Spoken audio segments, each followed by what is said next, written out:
Y el tercer punto para mí en este versículo 13, dice que sí, hemos sido escogidos por Dios para salvación, mediante la santidad y en tercer lugar, mediante la fe en la verdad. La verdad. ¿Qué verdad? Juan capítulo 17, versículo 17, Jesús ora y dice, santifícalos en la verdad. Tu palabra es la verdad. Tu palabra es verdad.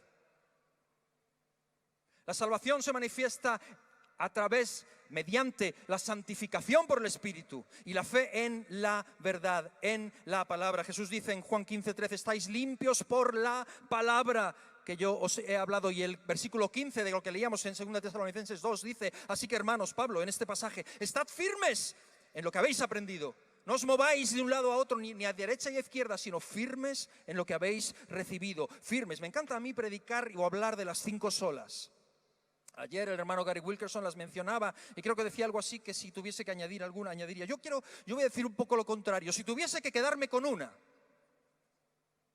de las 5 solas, si yo tuviese que quedarme con una, me quedo con sola Escritura. No porque crea que las otras no son importantes, pero es que creo que las otras 4, sola fide, sola gratia, solo Christus, solo Dei gloria, están en la Escritura. Están aquí. Si nos quitas la Escritura, nos lo quitas todo. La Escritura te va a llevar al mensaje de la sola gracia. La Escritura te lleva al mensaje de la sola fe. La Escritura te lleva a que solo es en Cristo. La Escritura te lleva a que solo la gloria para Dios. Es la Escritura, es la fe en la verdad, en la palabra. Y hermanos, este fue el reto de los grandes reformadores. El reto de Lutero. Lutero, a lo que dedicó su vida fue aparte de combatir verdades que él vio en la palabra y después a traducir la palabra, porque como vimos en el audiovisual del comienzo de ayer en el culto, estaba todo en latín, había que saber latín para poder entender la palabra. Y Lutero, pero como Lutero, muchos otros, que de Wycliffe, que de Tyndale, que de John Hus en Chequia, que de Savonarola en Italia, o Calvino en Ginebra, o todos los demás, Erasmo en Holanda, Knox en Escocia, Casiodoro de Reina, Cipriano Valera en España, que los mencionamos como otros, Juan de la Encina antes que él, Juan de Valdés, gente que dieron su vida para que el pueblo pudiese conocer la palabra y fue base de la Reforma. Y mis hermanos, creo que esto es un punto importantísimo para nosotros hoy. La Escritura, la palabra de Dios. Me alarmo cuando veo y me doy cuenta y constato el analfabetismo bíblico que tenemos en el pueblo evangélico actualmente. ¿Cómo está el amor y el conocimiento de la palabra en nosotros hoy? Hace poco fui invitado a un campamento y en una de las actividades se me pidió que hiciera un esgrima bíblico y no estaba preparado, pero tomé como 50 nombres bíblicos y pedí a los campistas que me los colocasen cronológicamente.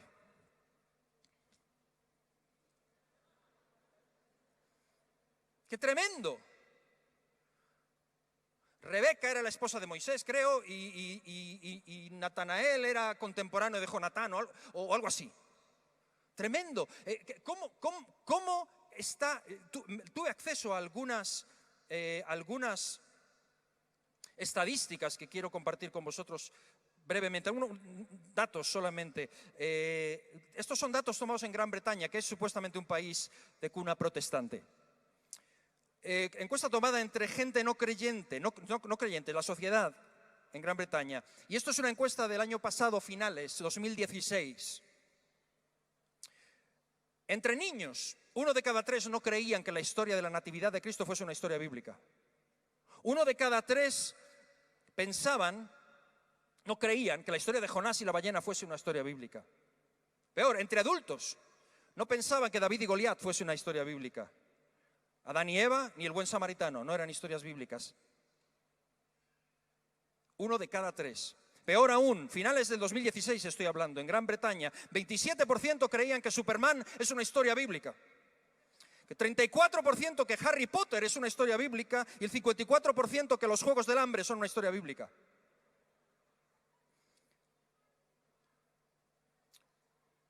Hay una casa de encuesta que se llama Barna en Estados Unidos. Esta es una encuesta que se hizo a adolescentes, esto peor, adolescentes o más significativo para nosotros, adolescentes que van a la iglesia, asisten a la iglesia y crecen en ella, adolescentes cristianos. 54% creen que leer la Biblia les acerca más a Dios, pero solo 45% la leen más de una vez por semana. Un 40% dicen leerla una vez por semana y 1 de cada 5 confiesan que nunca la leen.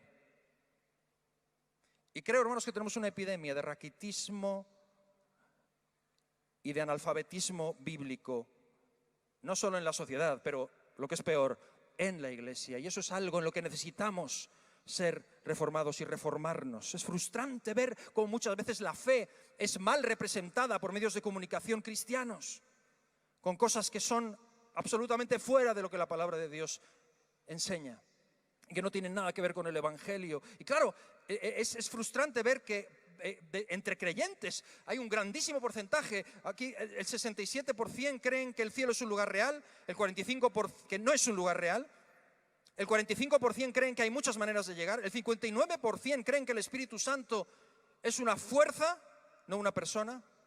Y bueno, cuando la realidad es que la mayoría de los creyentes tienen una noción tan antibíblica de conceptos tan fundamentales como son Cristo, la iglesia, el cielo, el infierno, la salvación, la predicación del mundo, la gran comisión. Es normal entonces que al no conocerla bien nos entreguemos a todo tipo de experimentos, algunos radicalmente antibíblicos, y optamos por sistemas humanos.